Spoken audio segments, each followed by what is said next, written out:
Thank you for being patient, ladies and gentlemen. And I'm not going to stand much longer between you and the honorable panel members. So can we have, with a big round of applause, welcome our honorable panel members in the order of the sequence. I would like to call on stage Mr. Vaibhav Joshi first, joining the panel. Vaibhav, welcome to the India Banking Summit and Awards 2022. Always a pleasure having you. Joining next, we have Krishnamoorthy Swaminathan, CDO, ESAF Small Finance Bank. Krishnamoorthy ji, welcome to the panel. Always a pleasure having you, sir. Joining the panel next, we have Anish Chowdhary, Business Head, Retail Digital Bank Business from Yes Bank. Anish, welcome to the panel. Always a pleasure to have you. And now I would like to call on stage the honorable moderator for the panel, Mr. Sanket Handa, Senior Vice President, Product Management, Cygnet Infotech. Sanket, welcome to the India Banking Summit and Awards 2022. So, Sanket, all over to you, captain of the ship. And with the first panel session of the day and a full house, good luck, gentlemen. Have a rocking session. Thank you. Thank you. Not used to sitting much and talking, so let's try how this works. I believe the group today is a mix of IT members, practitioners from credit, from operations, and obviously business leaders, right? Now, I'm the moderator for this distinguished panel.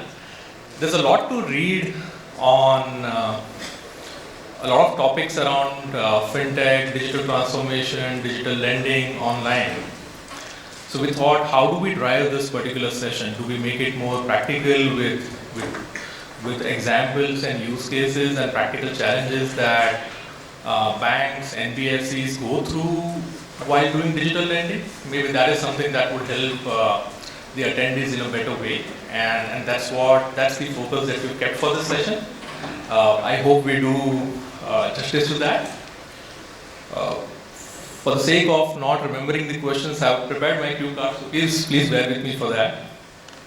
Okay, so before we get into digital lending,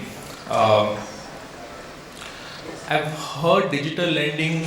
Let's just establish what digital lending, at least for this particular discussion, would mean. It could simply, it's not about doing incremental digital practices.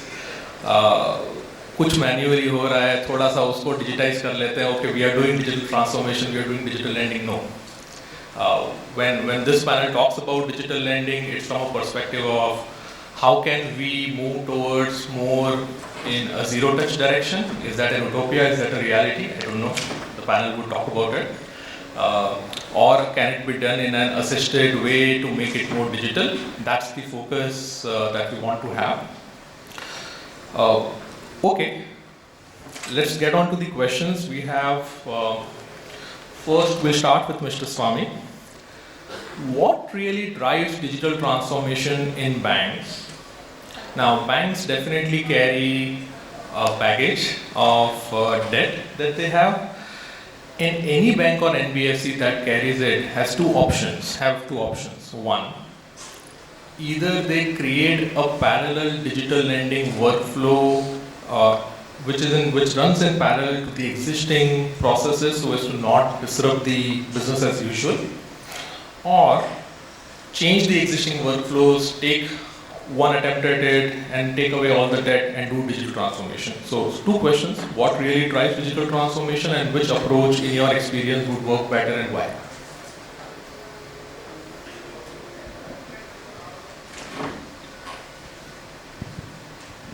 Yeah, thank you, Sanket. These questions, to me, I feel that it's very, I should really give out the best in what I believe, that digital transformation piece. The goodness of digital transformation itself is going to drive it. So you have legacy backpack, which you called. So you have to do that. And in fact, Satyaprada in his presentation was talking about it. So you have invested a lot into it, and these systems have to continue to run. And you create digital workflows parallelly. And these parallel, when start giving you benefits, you then make one particular flow which you will rely on for a long time at least. And that's how it has to work. So shutting down something and then making a new thing, or cooking something and then coming back to the old thing may not really go well. So, of today's world, technology is fast changing. I don't want to talk about planned obsolescence here, but the present day's technology that digital things that has brought it to the stage, we have to best utilize it. In fact, he talked about a lot of cloud and things like that. If we don't leverage it right now, then when will we leverage it? So, digital transformation has to be in everybody's part. The CIO, CTO, and all CXOs, I would say, that have to critically think how this digital lending is going to really happen in the new age banking.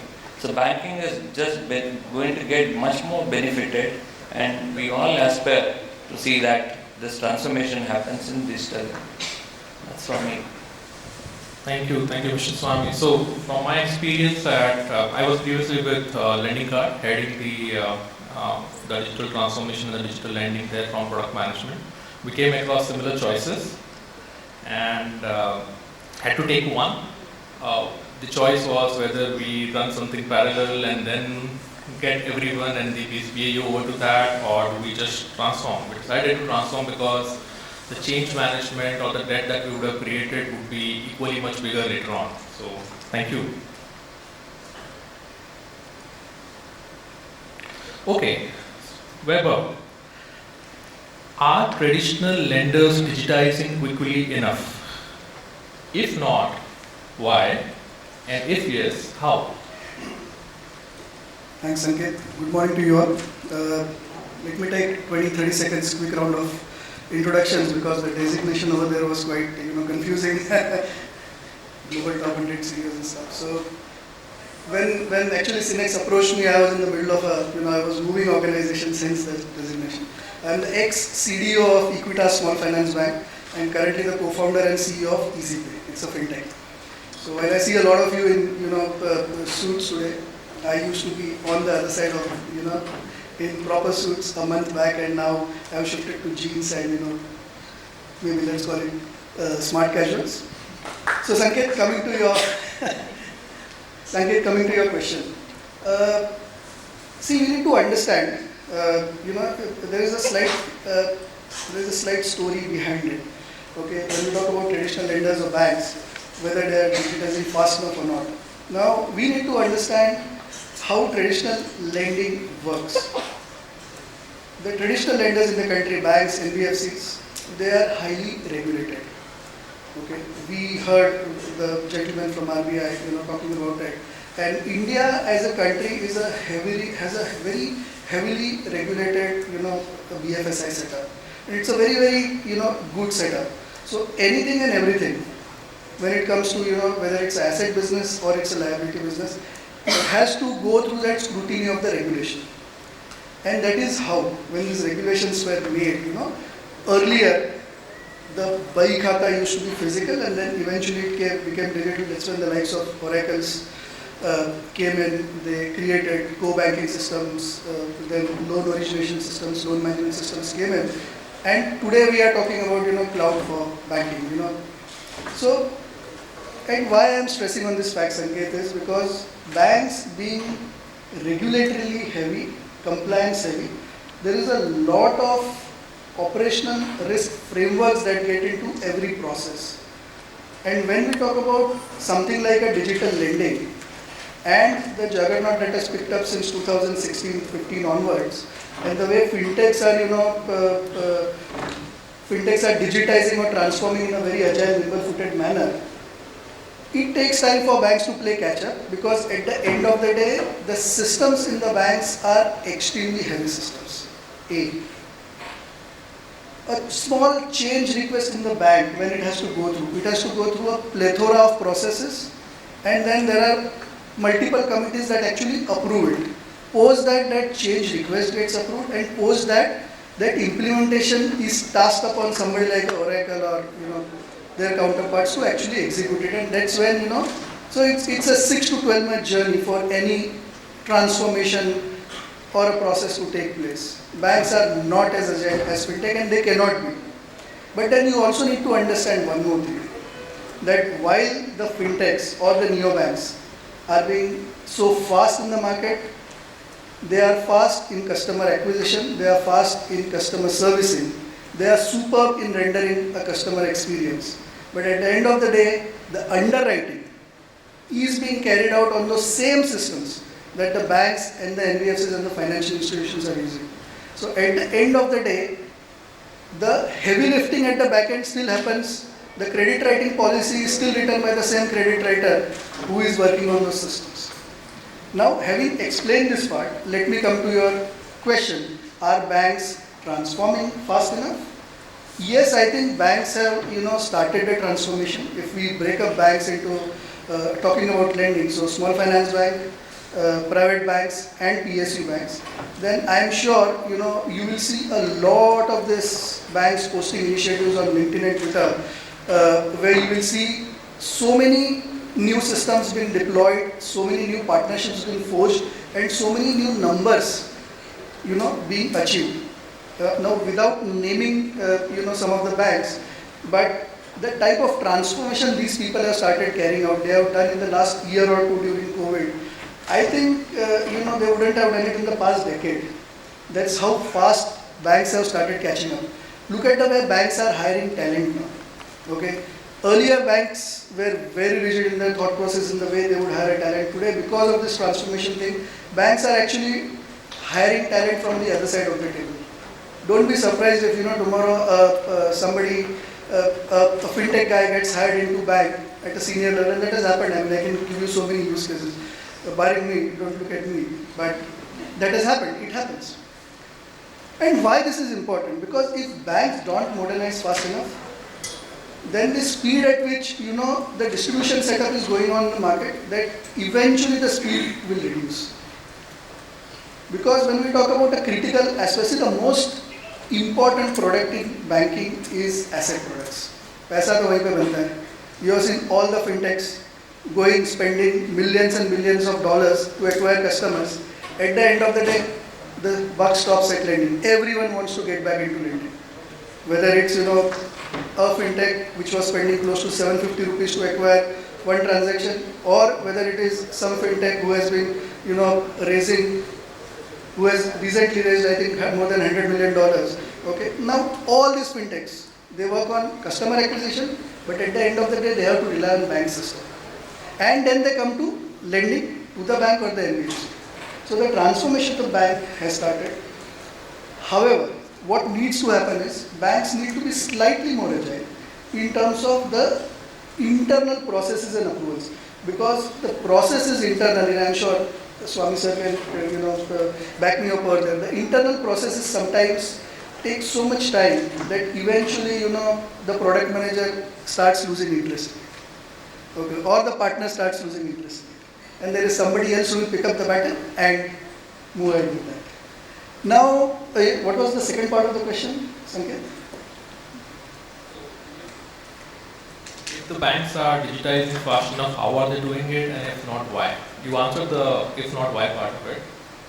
So I will explain how are they doing it. Okay.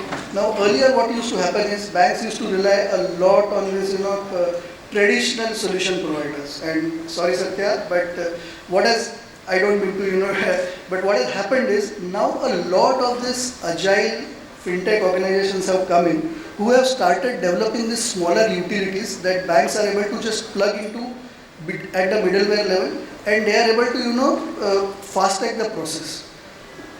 We are talking about things like credit decisioning, we are talking about things like bots, we are talking about things like applications created AI ML that actually sit on top of the legacy systems, and then they help the bank transform that particular process in a matter of GP. So yes, banks have also started doing that. So since the formation of digital banking, I think 2015 is when it all started with Yes Bank, and since then I think that entire cycle has really taken off. Thank you, very well answered. Okay, Anish, to you. What are the different facets of lending that can be digitized? What are the key metrics generally to monitor if someone is in the right direction? And Is zero touch a reality or an utopia? I think a lot of, am I audible?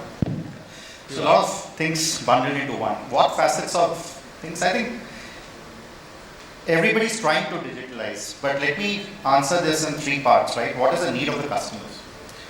First of all, when we talk about digitalization, we have to be very clear, are we talking about a DIY journey or are we talking about a digital as well or a digital also journey? And I think the moment you do that split, a lot of reality comes through. Irrespective of all the talk about digitalization, if you look at the acquisition today, 90% plus acquisition or maybe 95% acquisition is still people driven, right? So the question has to be very thought through when we talk about what is digital lending, which you paraphrase in the beginning. But let's start with the whole process per se. In any lending journey, as you articulated, apart from acquisition, you have the underwriting piece. And then you have the disbursal piece and most importantly, collections as well, right?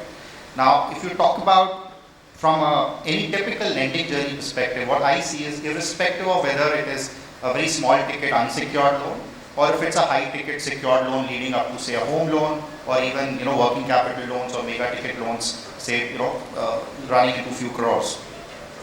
Ultimately, there are some modules. You need certain application demo details.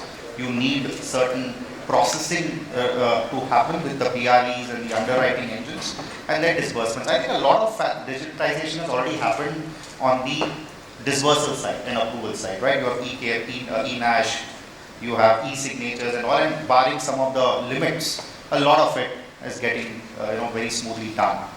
But when it comes to underwriting, you have to appreciate the fact that there is a risk element, and therefore you can only do a trade-off as long as you have enough win cases. So whenever you get data, the data entry part can be digitized because today with India Stack you have so much of data coming through. But you still have to validate and you still have to be sure about failure scenarios. Many of the APIs do not work. They give you proxy data, and therefore when you go and backtest, you figure out that the person is actually not living where he or she is supposed to be, claim to be, looking at all the addresses, for example. So you have to balance that risk component out. And to do that, I think there's still a journey that we have to cover, and I think the government has done a fantastic job of enabling the ecosystem when it comes to India Stack, and with account aggregators coming through, OCAN in the pipeline, and now ONDC. I think as the whole ecosystem evolves, we should have a lot of data flowing through to enable a lot of digitalization. Can we come to the second part, please? What are the key metrics to monitor? Right. Now, I would put it into two quadrants. Number one, digital is not a technology agenda. It's a business agenda. And therefore, unlike traditional ways of working, technology and business have to work as partners, as collaborators, and not technology as a service provider to business. The moment you take that, I would call it three sets of matrix. One is the customer matrix / business matrix. What is it that you're trying to achieve? Second, what I call is digital matrix. And third is the technology matrix. Now, given the forum, I'm not going to get into a tech matrix, but two things which are very important. Technical debt, I think he touched upon in the beginning.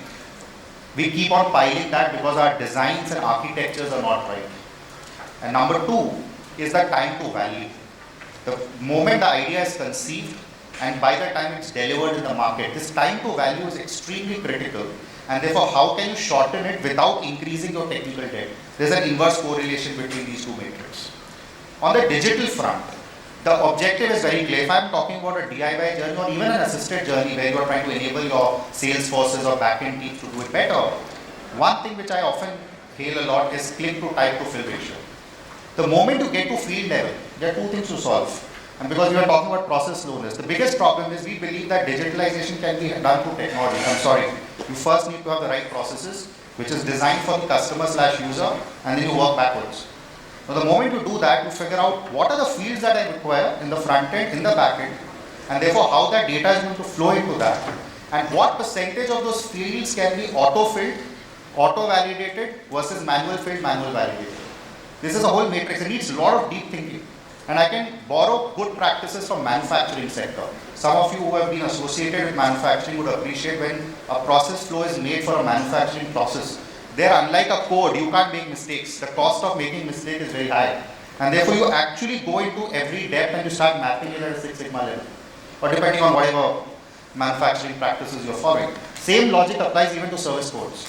But do we do that level of granular thinking? That's the first thing. On the customer matrix side, I think the adoption is very important. I see there's a lot of excitement on onboarding many projects across the industry. But do they really add enough value to the customer and to the bank or the institution is always a question mark. So are we measuring successes? And therefore the best way to do is fail fast, fail early. One of the things I see is whenever a project is conceived, everybody assumes that it will be a grand success. I'm sorry. In today's world, we are living in a bouquet of multiple experiments. And therefore, out of 10 things we do, 3, 4, 7 might fail. And therefore, if we work with that experimental mindset, we'll be able to do small scale launches, see what's working, what's not, and then work backwards to scale up. Otherwise, the cost of doing it is very high. So that matrix is borrowed from all these things. Yep, thank you so much, Anish. Same in my experience as well. The journey till the underwriting is completed is generally a trade-off between speed and cost. And the one from there till the fulfillment journey, till the loan dispersal, is typically a trade-off between time. It's because that takes most of the time to complete the action. And the core metrics that I have been always tracking at primary level, obviously it breaks down into secondary ones, is COPA, cost of customer acquisition, cost of execution, COE, and the time. Everything else obviously is goes underneath it. Okay, thank you. Okay, Mr. Swami.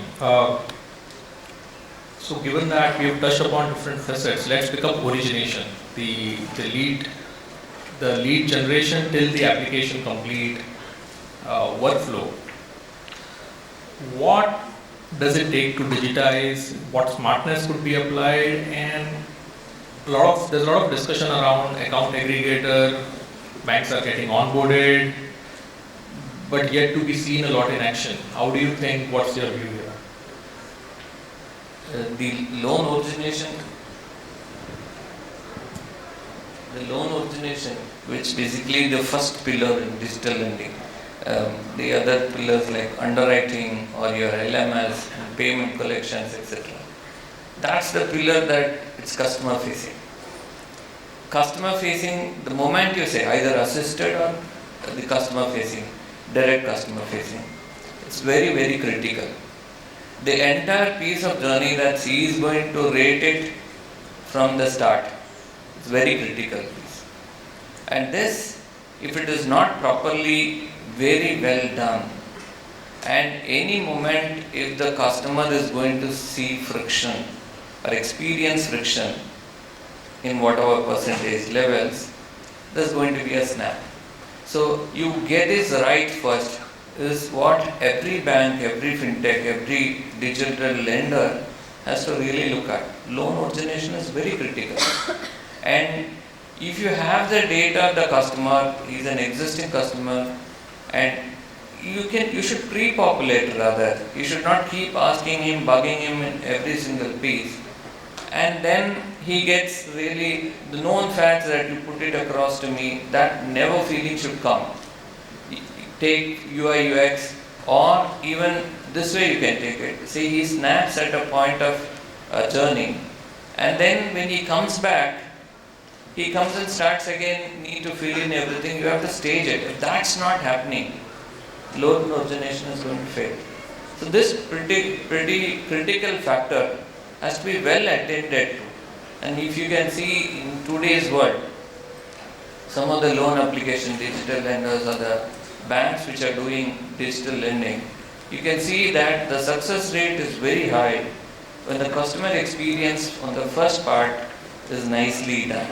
There might be a little bit of frictions based on the type of loans he is taking, or the process that these people are setting, and the data availability, internal, external data, and so many things so forth. But of all the four pillars, I would say that loan origination is a very, very important pillar that everybody has to understand.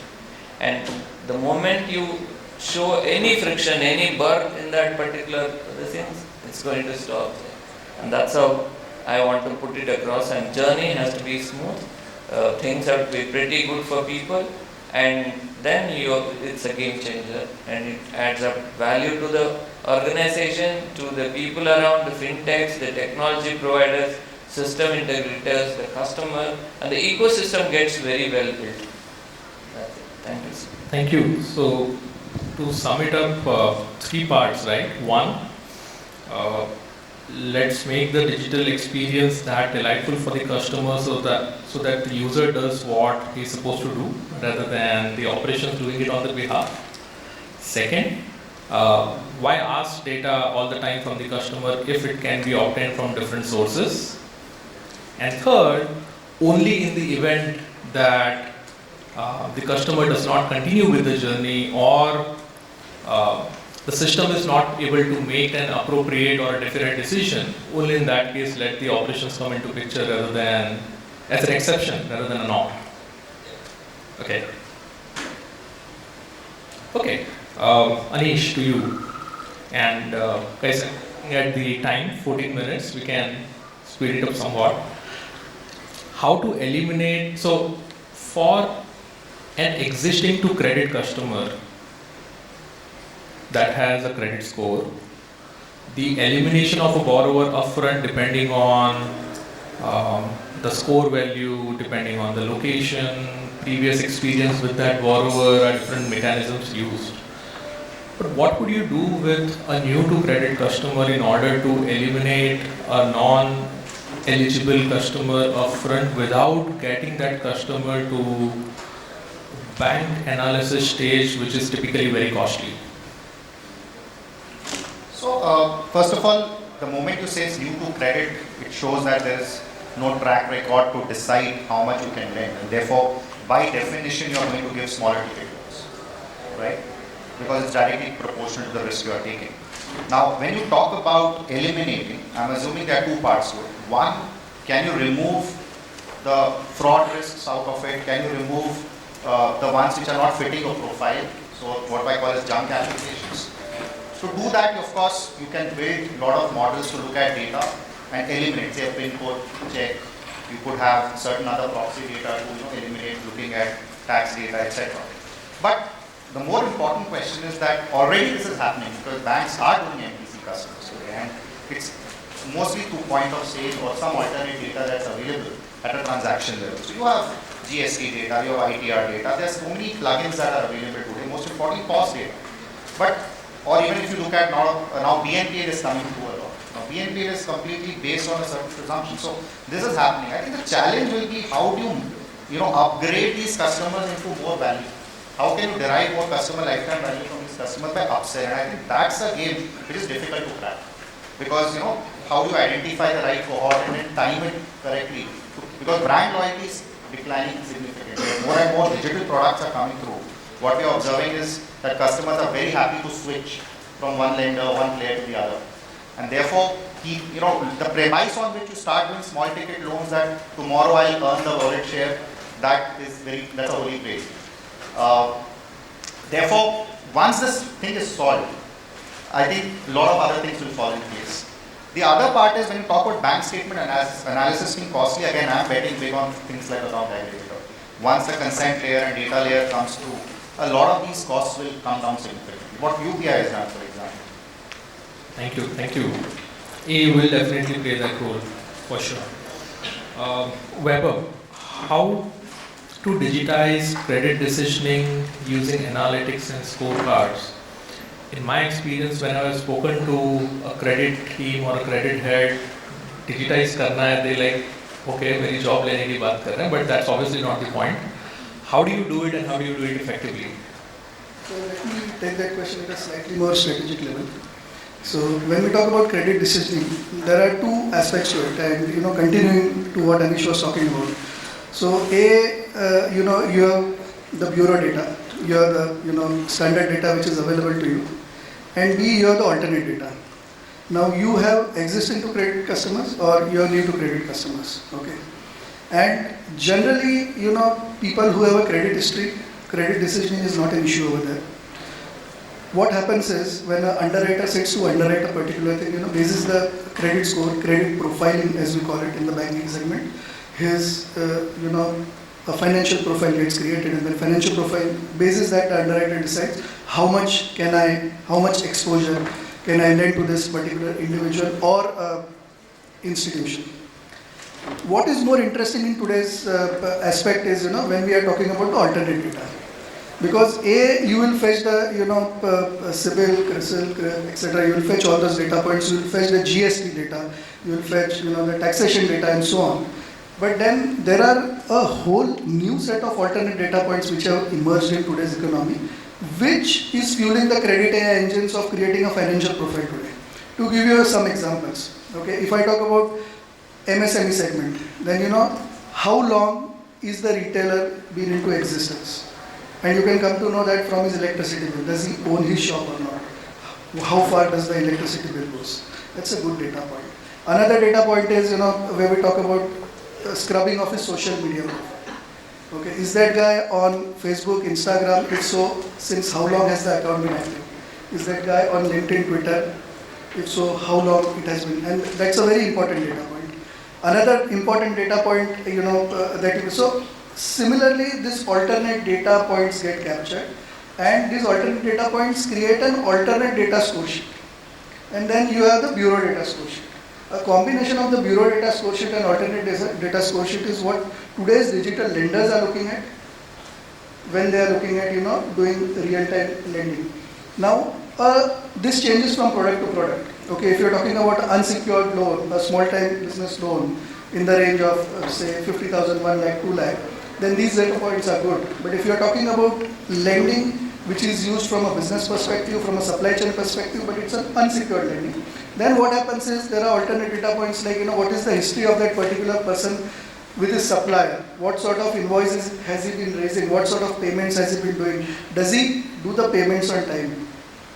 And all those things. Okay, is he having any insurance? If so, what sort of an insurance premium is he paying? Does he have a fire insurance for his shop? Does he have a health insurance, mediclaim for himself and his family?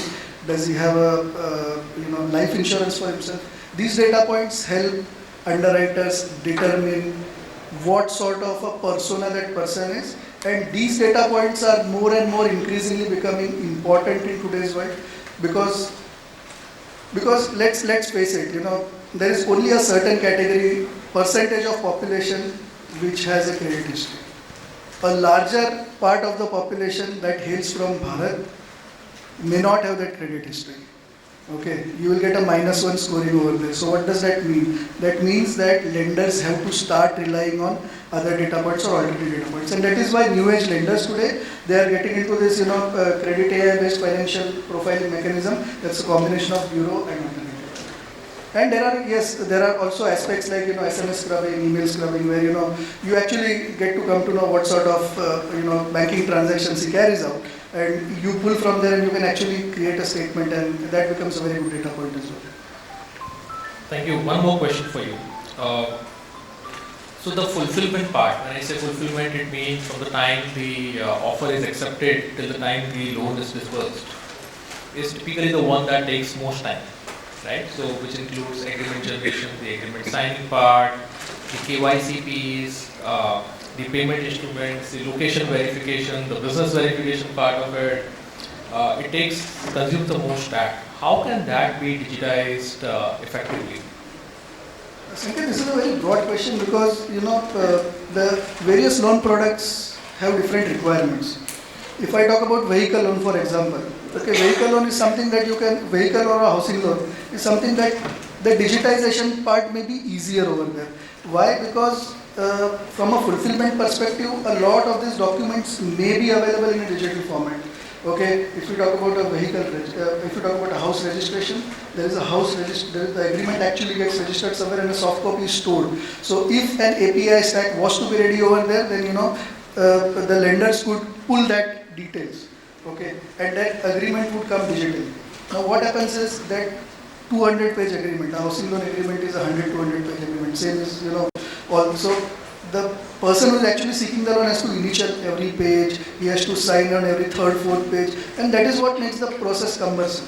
Now there, if we are able to bring in a combination of digital signature or e-sign with a verification from a government entity that this house is actually getting registered, Yes, what will possibly happen is the disbursement happens in a housing loan scenario. The disbursement happens at the time of registration or at the time of sale deed, not at the time of giving the token, which generally the person gives. So we have to do from product to product basis. Now, if we are talking about a supply chain finance I feel can be completely digitized. End-to-end and the fulfillment can be done in a digital manner because whatever data points are required over there are available in the system. So the manufacturer, supplier uses SAP, Oracle, BAN. From there, there are plugins available, and the lender can actually fetch the data. With the AA framework coming in, that you're talking about, it will be very easy to access the other data points as well. But then, if we talk about products which are unsecured in nature, then eventually unsecured fulfillment becomes slightly more tricky if you are looking at a lending size above a certain threshold.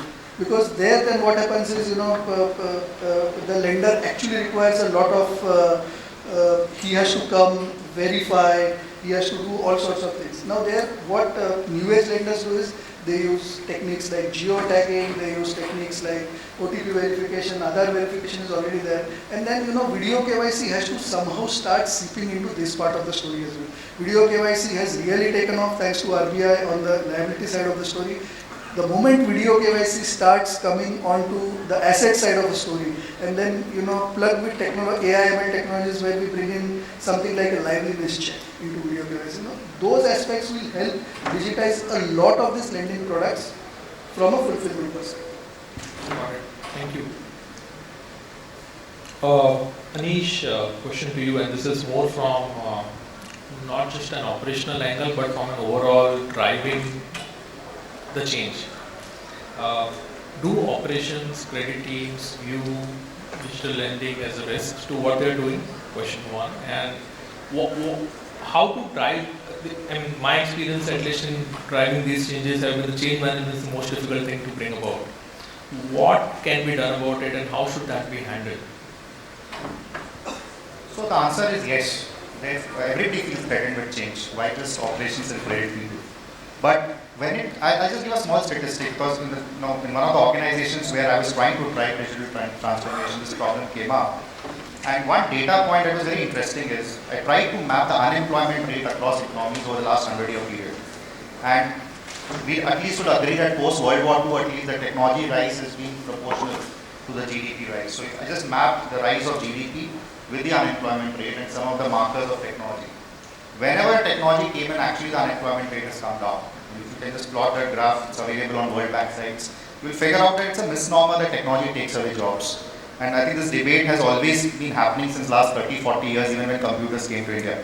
It will continue to happen in organizations. However, there are 2-3 things that we have observed. Number one, we have to figure out whether somebody is doing knowledge work or process work. When we put credit people, operations people on the back end, the whole idea was that these folks would be actually adding a lot of value in terms of scrutinizing the files. They are supposed to do a lot of knowledge work. And that continues to happen even in a digital environment because digital gets you a lot of data, but not necessarily an algorithm which can replace humans. And therefore, while it comes to manual data entry, even there, the job may shift from data entry to validation because most of the APIs still cannot validate the data. The source of truth, if I map the entire India stack, you will find 40-45% data coming in. I'm talking about normal loans, unsecured loans, going up to a ticket size of 20-30 lakhs. You will get 70-80% data map, the rest has still have to be done manually. But the quality of work increases because now, as Vaibhav was saying, there's a lot more data coming through. So you actually need more hands on the deck to solve things. So there's an upscaling happening. What organizations have to do therefore is, number one, involve all the stakeholders from beginning. Don't make it a central project where you involve credit and ops at the end. We have made this for you, now you please start following. The moment there are stakeholders, and that is where what I personally found agile methodologies play a very powerful role. Organizations who can generally follow agile as a management principle and not as a software development principle will succeed. And secondly, upskill.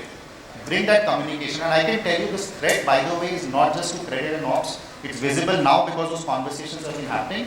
Believe you me, 5 years down the line, even business guys, product guys, sales guys will come back with the same resistance. Change is now much faster, and therefore how you adopt change is actually going to be part of everyday communication and not just a once in a 6 month or a once in a 2 year project. Thank you so much. It shows the time is up, but I have two questions to ask, so please bear for next 3 minutes. Sure. Okay? No, I have two. One for both of you, one each. Co-lending is gaining more and more traction. Let's say ESAF Bank, for example, has multiple co-lenders and each of them brings their own set of policies, processes. How would you do digital lending in such a scenario if they were to follow their own set of practices in place on top of what you are planning to do? Actually, if you see co-lending, initial circulars of the regulator was talking it as co-origination. Later then it became co-lending. So it's a orchestra of banks, NBFCs and the borrowers. So this ecosystem is getting shaped up and a lot happening. So the NBFCs try to work with very close shoulder to shoulder with the banks, and I feel that there will be an ecosystem which is created. The good policies of the credit policies of the banks would be adopted by NBFC, though you lend basis on the bank's credit policy. And similarly, the flexibility or agility, that nimble footness of the NBFCs, banks will also try to learn. If you know that rate of interest is high, still NBFCs keep their customers tight. And ultimately, what the regulator thinks is to bring a beautiful ecosystem where the customer gets the best benefit of both the worlds, and co-lending is going to help. And apart from that, let me add one more point on that. With OCAN coming in place, probably the question may be on OCAN, and that's suppose. So that coming in place with the details available and the FIU, FIP of the account aggregators coming in play, these systems are going to be much more getting better and better. And there is a very good support coming from cloud computing and a lot of technology that is available. Regulators freeing up so many things like video KYC and Udyam registration, so many things. MSME world is really getting benefited for sure. Thank you. Vaibhav, one for you and the last question other than the Q&A that which will follow. Whatever experience that I've had in the lending process, and digital lending is very close to my heart. So, two critical pillars, right? One is credit, one is collections, everything else is experience. Now, collections, even though being one of the most critical pillars of the entire lending process and the collection part of getting the money back, is typically the least focus or the last one to get digitized. How can collections be digitized and smart in your experience? If you could give a couple of examples around that, would help. Sure, so quickly because I see we are over time.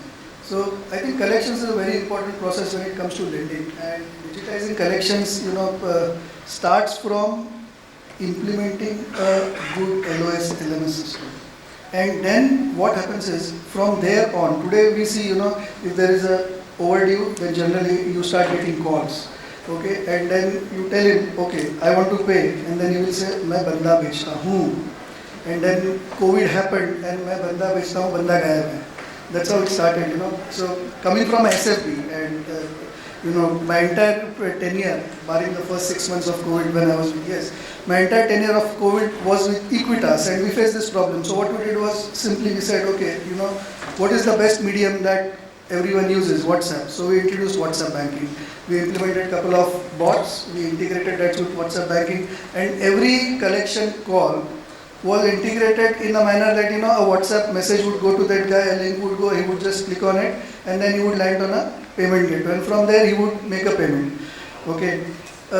It had all sorts of links. You want to pay via your net banking, your debit card, UPI. So those are some basic things. The problem is that collections is considered as, the tail of the elephant called lending. And that is why people don't look at it more seriously. But I think, financial institutions have to start looking at it. In fact, so much so, and let me spend 30 seconds more on this question. With EasyPay, where I am now, what we have implemented is something known as, equated daily installment, EDI. Okay, so every MSME retailer of EasyPay actually has a wallet inside the app, and whatever loan he takes, On a equated daily installment basis, it gets debited from his wallet. So collection doesn't become a headache at all. On a daily basis, So there has to be warning signs in the system built advanced enough that it informs you that whether the intent of this person is to give you back or not, and basis those warning signs, your system has to be intelligent to ensure that there is an intervention that comes in.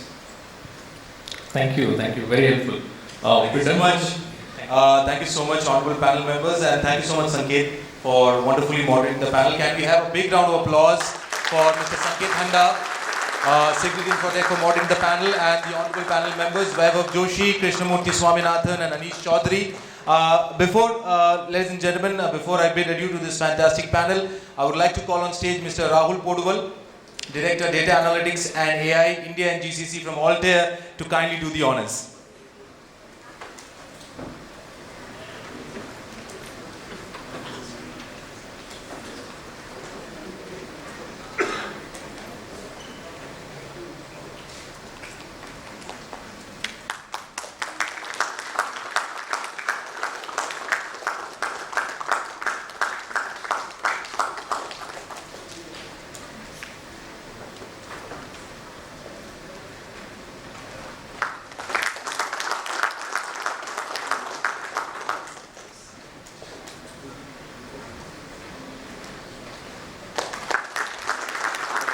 Would request the honorable panel members to kindly come for a group photograph. Rahul, please, if you could also join them for a group photograph of the panel. And once again, a big round of applause for the first digital lending transforming the future of lending in banks panel session. Vaibhav Joshi, Krishnamoorthy Swaminathan, Anish Chowdhary, and Mr. Sanket Handa from Cygnet Infotech moderating the panel. Thank you so much, gentlemen.